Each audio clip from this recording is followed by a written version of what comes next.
The Sony Action Cam HDR-AS20. This little guy is capable of some great video quality, but it does have one big major defect. Stay tuned. What's up everybody, my name is Johnny. Today we're going to be reviewing the Sony Action Cam HDR-AS20. This is one of the latest action cams to come out. Came out Q4 2014, and now we have the newer 4K action cams coming out for here in the Q1, Q2-ish, almost 2015. So first and foremost, let's go through the pros and cons of this awesome, somewhat awesome little guy. I'll get to that, why I say somewhat. Pros, well, it has tons and tons of awesome great features, and I'll name some of the best and my most favorites here. For example, it is capable of up to 1080p at 60 frames per second, and also 720p at 120 frames per second. So that's really cool for slow-mo shots.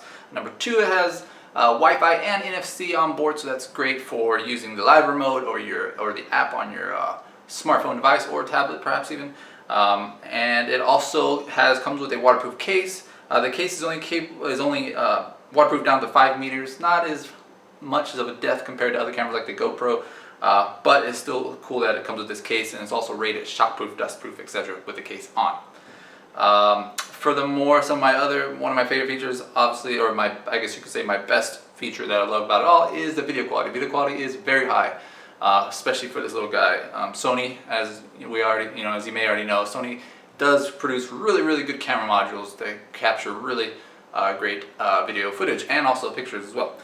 So I think it's the XMR, or if I'm saying that right, XMR R CMOS sensor that's on board here. It's only a half-inch, 0.3 or 0.7, but it is still very nice. And also another big pro on this guy is the battery life. It is very good. Of course, this is a new camera, so the new lithium batteries in general will give you longer hours of usage until they kind of get broken in, if you want to call it that.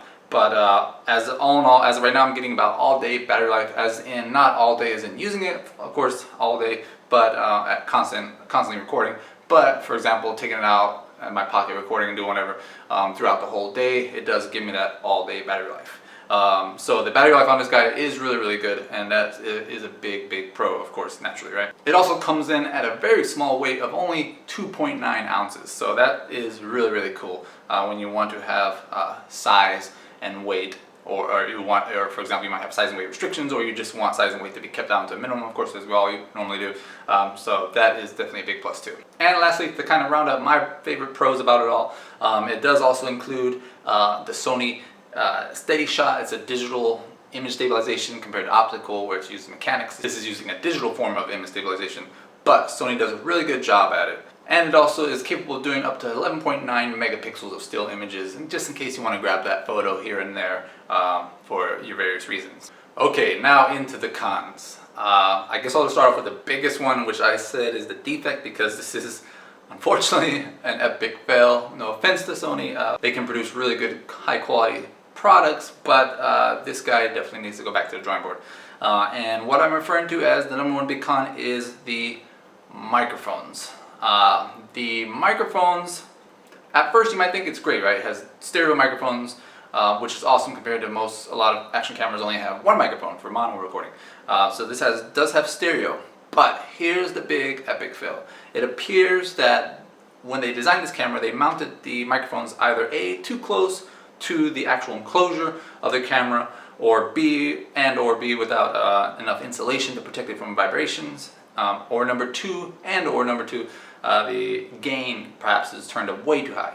Now, why I'm saying this is because, or the consequence of this I should say, is because it picks up vibration noise like crazy. And I'm not just talking about little expected vibration noise that you would expect from like, a camera in general when you're using in high action scenarios. But I'm talking about vibrations that should not be there, and that I've never actually even experienced before with any other camera until I got this guy. And to demonstrate that, I have some clips coming up here. I'll show you as well in a moment here. But long story short, what I'm referring to as is I can just literally take my finger and rub it barely across the side, ever so gently, right?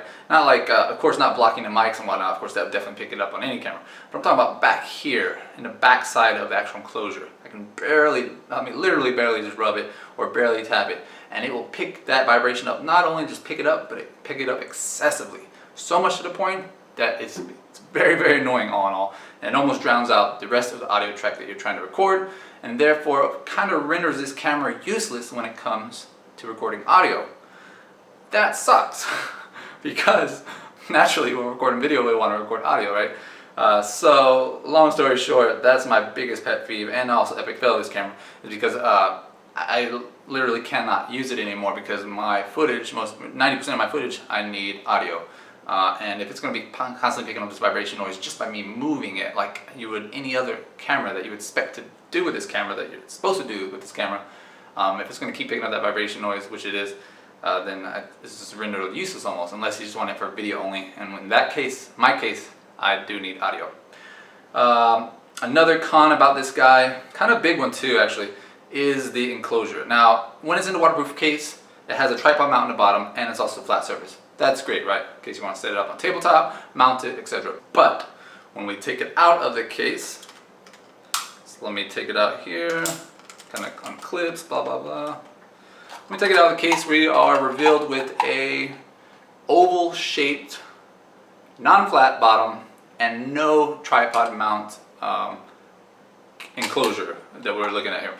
So therefore that does become very, very limited on the type of applications we can do when it's outside the case. Because a lot of times we don't need to have it inside the case. We don't need the weatherproofing and the shockproof and whatnot. We might just want to capture some sweet video quality with it and have the audio quality just as good.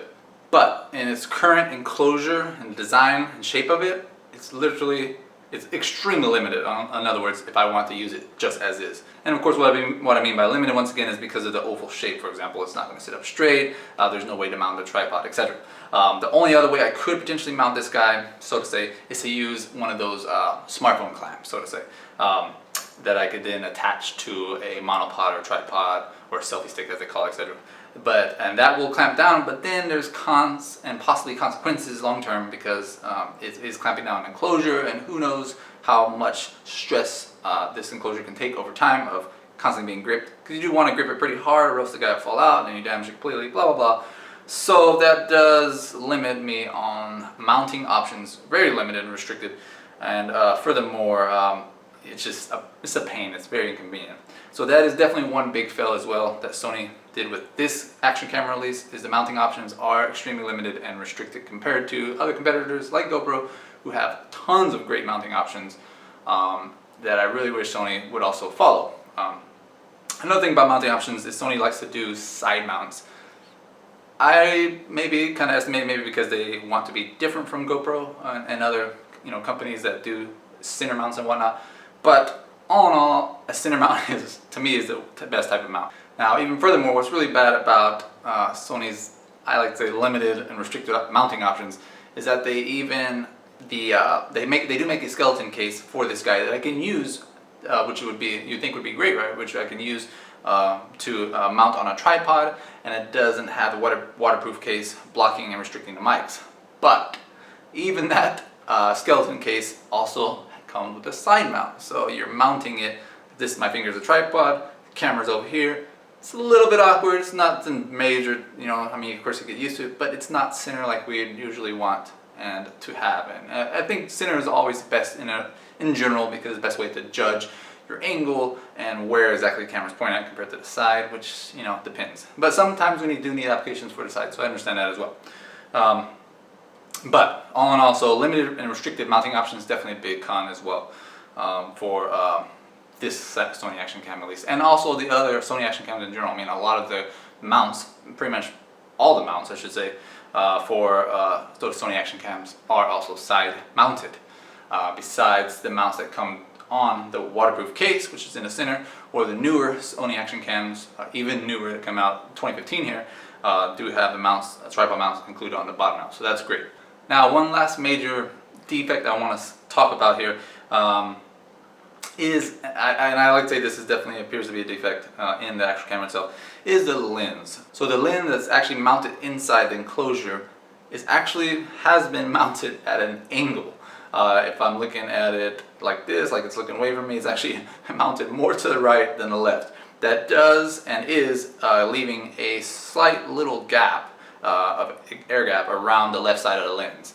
Now, most people might not notice it right at first. I noticed it, and then I even took it back to the Sony retail store to compare it to other new Sony Action Cams of the same model, and it is the same case on all of them. So it does appear to be a defect, at least in this batch. And we might think, well, it's not too bad. But technically, well, several reasons. Number one, when you pay for something, you should get the best quality and everything working 100% perfectly, at least, right? And not as a defect. Number two, though, it does put it at a slight, ever so slight angle. Of course, you'll probably never notice that when filming and whatnot, but it is technically at that slight angle. And then number three, biggest thing about it all, consequence of that, is that with that air gap being there, and if it's not in a waterproof case, it does have the potential to collect much, much more debris to get inside the actual and behind the actual lens module there. That is very bad because you cannot take this guy apart and blow it out. I mean, you could probably, but you don't want to. And if you did have that done somewhere else, that's not maybe a Sony authorized place or whatnot, it might be warranty, blah, blah, blah. You don't want to go down that route. Also, one thing I did want to talk about, and I mean this no offense to Sony in general, but I've had really bad experience with the customer service on trying to get these issues resolved. Primarily the audio problem, which is the biggest fail because I can't use this camera if I don't have working good audio, at least decent. And then number two, of course, the lens module being inserted to the right, so to say, at an angle, not straight dead on like the other action cams. For example, I went and contacted the store manager of our local Sony store here, which is limited too. They don't have that many retail stores, so luckily we do have one out here. And I even contacted the store manager there, pretty much practically begged her to see if I could return this guy, because I was only a few days out of my return period, and no matter what I do, she would not make an exception or anything. She even told me she's made exceptions before to other people, but for some reason, I mean, I didn't come off mean or anything. I came off very polite. Long story short, she made no exceptions. She wouldn't even offer me store credit. The reason why, of course, I wanted to take it back before and return before my 30-day period, but I got during the holiday season, and I didn't actually start using it until pretty much after almost my 30-day period, almost a week after my return period.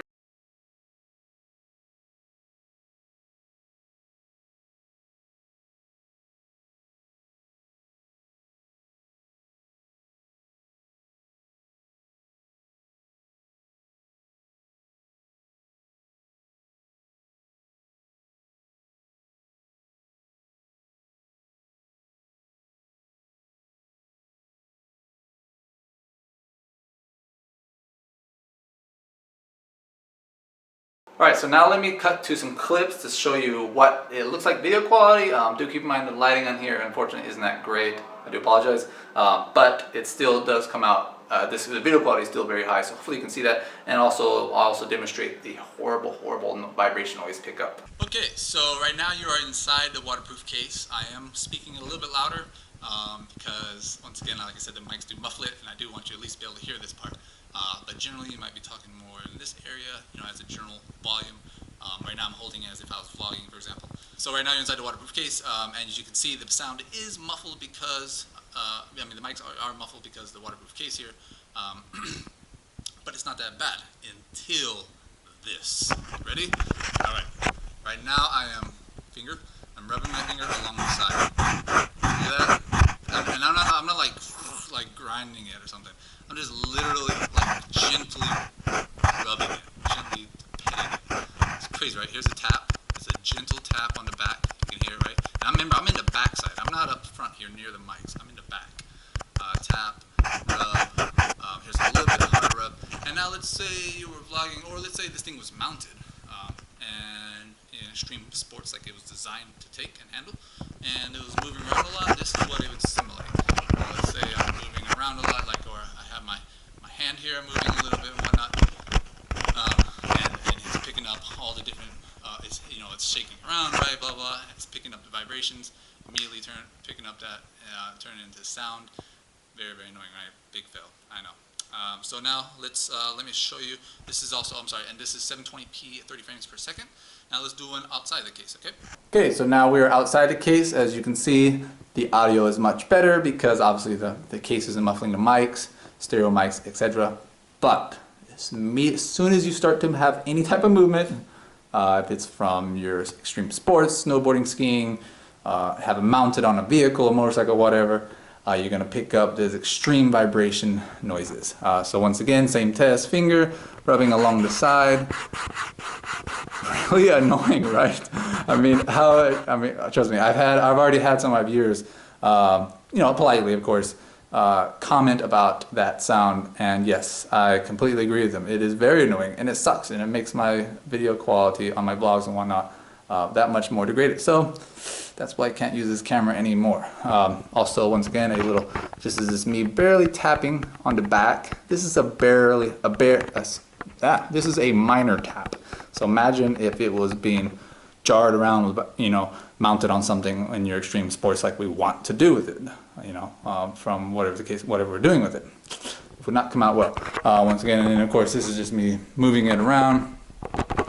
If I was moving around some more, it would be even more drastic. So once again, mic fail. But the video quality is great, right? And right now I'm also in low lighting. Let me mention that as well. The sun's about to go down. I'm using incandescent and a fluorescent light mixed together, horrible lighting. Video quality is still really good, right? However, I did want to mention, when it comes to lighting, it's supposed to be improved low lighting, maybe due to the new X-More-R CMOS sensor that has, but I actually did do a shot at nighttime on one of my vlogs. Didn't include it, but all in all, it did not come out that well. So the low lighting on this camera is not that great. Alrighty, so that was my review of the Sony Action Cam HDR-AS20B. I hope it wasn't too long. I hope you liked it. I know I was a little bit thorough, but I really wanted to be because these issues do need to be presented to Sony if they haven't already. The consumers need to be fully aware of it before making this purchase, or else you will wind up getting pretty much like I did, a $150, $180 even paperweight, unless you want to use it for video only. So that's up to you. And if you guys want to see more video quality of what this camera is capable of producing, and also kind of pick up on the see for yourself more of the vibration noises, please click here. This is my vlog channel called Super Casual Life. I actually use this camera for all those videos that you see on that channel. So if you want to see what it looks like in a real life scenario or outdoors and whatnot, please check it out. I also have some slow-mo shots on there as well. I think they're really fun, so I hope you like them. And lastly, please don't forget to subscribe, like, comment, and share with all your friends and family. I could really use your support in building up this channel. It's very hard for a small YouTuber to get started in the world of YouTube where there's so many other channels. So if you like this video any sort of way, please help me out by doing so, and I would really appreciate it. Alright, thanks so much. We'll see you in the next one.